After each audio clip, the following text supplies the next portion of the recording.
सगळ्यात महत्वाची एकच गोष्ट एका पुस्तकात वाचली होती की 26 नोव्हेंबर 1949च्या संध्याकाळी भारतीय संविधान समितीकडे सुपूर्त केल्यावर बाबासाहेब आपल्या घरात बसले होते.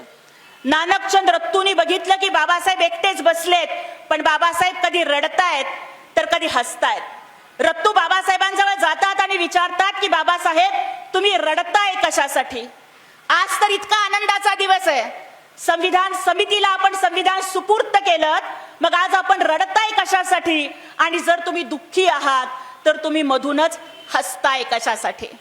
त्यावेळेला बाबासाहेबांनी उत्तर दिलं की रत्तू, आज मला माझी लेकरं आठवतायत, ज्यांना मी वेळेवरती औषध पाणी सुद्धा देऊ शकलो नाही.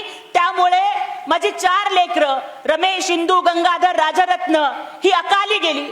आज मला माझा राजरत्न आठवतोय की राजरत्नाच्या मृत्यूच्या वेळेस तर माझ्या रामूच्या फाटक्या पदरामध्ये गुंडाळून मला माझ्या लेकराला निरोप द्यावा लागला.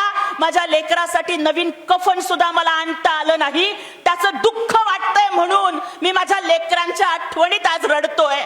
त्यावेळेस रत्तूंनी बाबासाहेबांना विचारलं की बाबासाहेब तुमचं दुःख समजू शकतो, पण जर लेकरांच्या आठवणीत रडताय तर हसताय कशासाठी?